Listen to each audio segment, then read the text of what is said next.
Canada's unemployment rate rose in April, with Canada's manufacturers shedding 31,000 jobs as American tariffs battered the sector. The Canadian economy added only 7,400 jobs in April. That low number helped push our unemployment rate to 6.9%. The fallout from the simmering trade war is showing up in Canada's job numbers. We've been seeing some layoffs from our membership. We're also seeing declines in hours as production sort of recedes as there's less demand. Unfortunately, too, we're also seeing a closure as well. So kung pag-usapan natin yung pagdating sa unemployment rate dito sa Canada, guys. Kasi kung may plano kayong magpunta rito sa Canada within this time of the year, medyo hindi maganda yung balitang ibabalita ko sa inyo.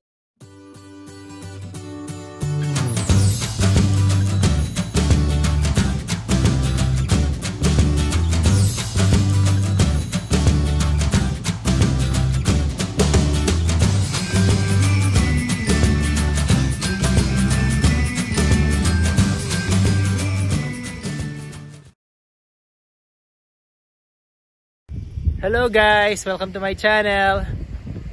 So today is Monday and nag-half day ako sa work kasi maya-maya ng konti kailangan kong ihatid si Ate Tay sa kanyang dental appointment. Mga around 4 PM yun. So medyo malayo-layo yun, sa New West yun. Hindi kayang i-drive ni Mami yung papunta doon. So kailangan kong umuwi para ako yung mag-drive kay Ate Tay.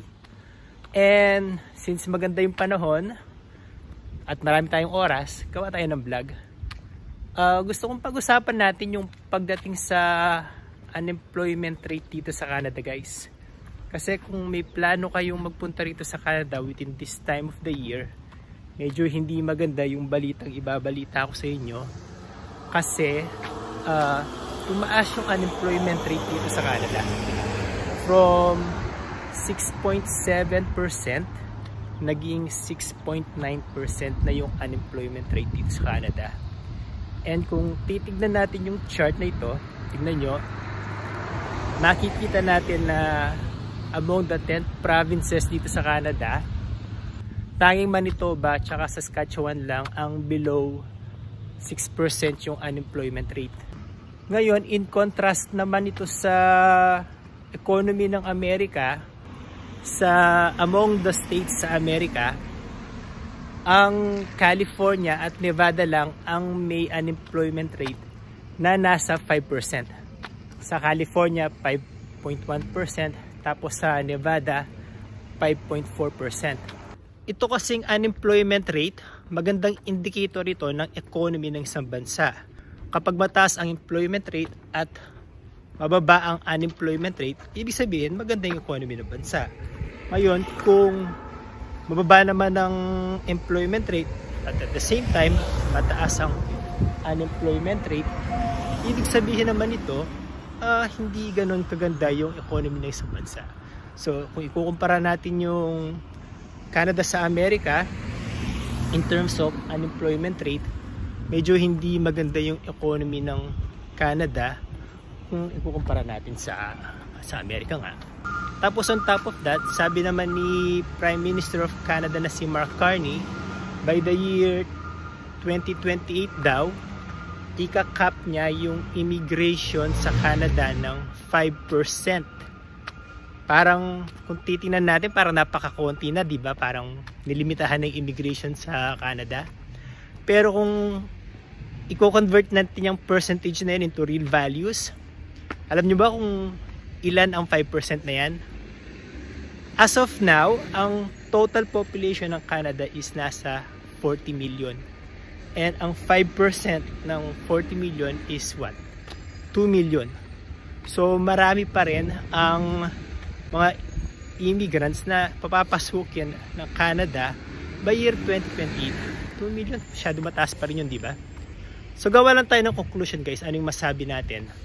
Itong mataas na unemployment rate sa Canada, maraming ibig sabihin nito eh. Unang-una, hindi maganda yung economy ng Canada. Tapos, there are less available jobs.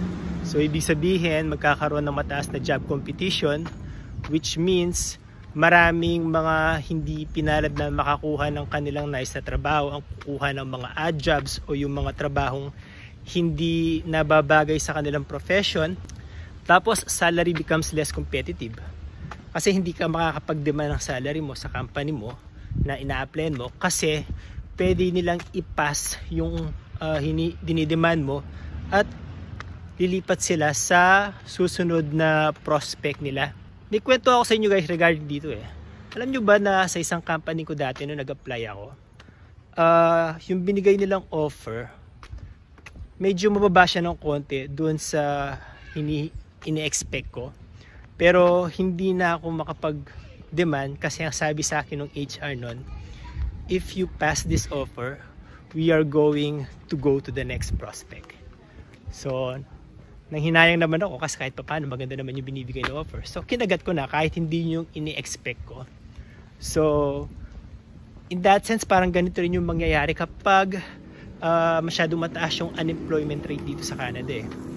Hindi ka makakapag-demand ng sarili mong sahod kasi pwede sila mag-pass up sa'yo and lumipat sila dun sa ibang prospect na hindi masyadong mataas ang hinihingin demand.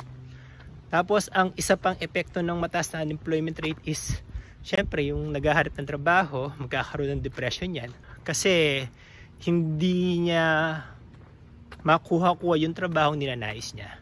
So yan ang nakikita natin problema dito sa mataas na unemployment rate dito sa Canada. So for you mga kababayan natin, kung may plano kayong mag-migrate dito sa Canada or elsewhere kahit sa ibang mga bansa, please try to check yung unemployment rate ng bansa na yun kung mataas ba o hindi. Kasi mahirap na kung pupunta kayo sa bansa na yun tapos mataas yung unemployment rate tapos hindi kayo makakuha ng trabaho na ninanais nyo. Ang magiging ending nun is magkaka-depression lang kayo. And hopefully, itong tumaas na unemployment rate dito sa Canada, hopefully, mag-curve ito ni Prime Minister Carney, magbago ito. Sabi niya marami siyang policies na gustong i-implement. So, let's just wait and see kung magiging effective itong mga policy na to. So, there you go guys. I hope kahit paano nag-enjoy kayo sa video nito. And if you don't mind, please don't forget to subscribe to my channel, like this video, click the notification bell, and subscribe to my channel pala kung nakakalimutan ko sabihin sa inyo yun. And don't forget to drop your comment na rin ha, kasi gusto ko mabasa yung mga comment nyo. Hanggang sa susunod guys, nandito na ako sa bahay, so maya maya ng konti, kailangan na sudun si Ate Tay. Maraming salamat, bye! So ngayon, nandito kami sa London Drugs. Kasi si ate tsaka si mami nandun na sila sa kanilang dental appointment. Eh puno na raw yung clinic sabi ni mami. So tambay muna kami sa London Drugs. Ito si Rai Rai, aming daughter-daddy bonding moment. Naglalaro ng Switch. Mga free demos naglalaro siya. Are you having fun, Rai Rai? Yeah. Are you enjoying our daddy Rai Rai bonding moment? Yeah.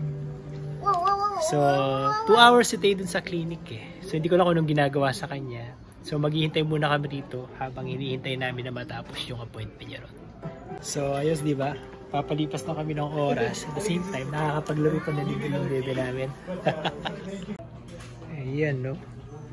Oh, Daddy, I'm in fun. Seryoso sa paglalaro. Kahit na demo lang.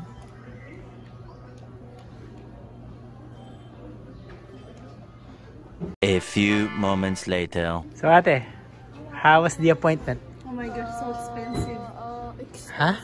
For the Invisalign, 8,750. Hindi sila yung daw gagawin sa kanya? Bakit? Kailangan na ba niya yun? Kasi nga yung mga permanent teeth niya, hindi lumalabas. Yung nandito. Oh. Tapos napakaliit lang sa face. Oh. May program daw sila gagawin. Ay naku, sobrang mahal. Hindi naman covered ng ano natin. Covered ba? Ano sabi mo? Ano lang, 4,000 lang yung makakover. Yung 4,750 sa packet natin. 4,000 yung covered sa'yo. Eh, yung sa'yo, parang maliit lang yung sa'yo eh. Double check natin. Pero kung ano, hindi. Money grab lang yun. Tapos meron pa ako silang sa sinabi na do you want to wait for 1 year kung magkakaroon ng any changes since he's just 9. Sabi ko, Money grab lang yun. Kung ano, hindi. Sabi ko just wait for 1 year. We'll see. Yeah, ganun lang yun.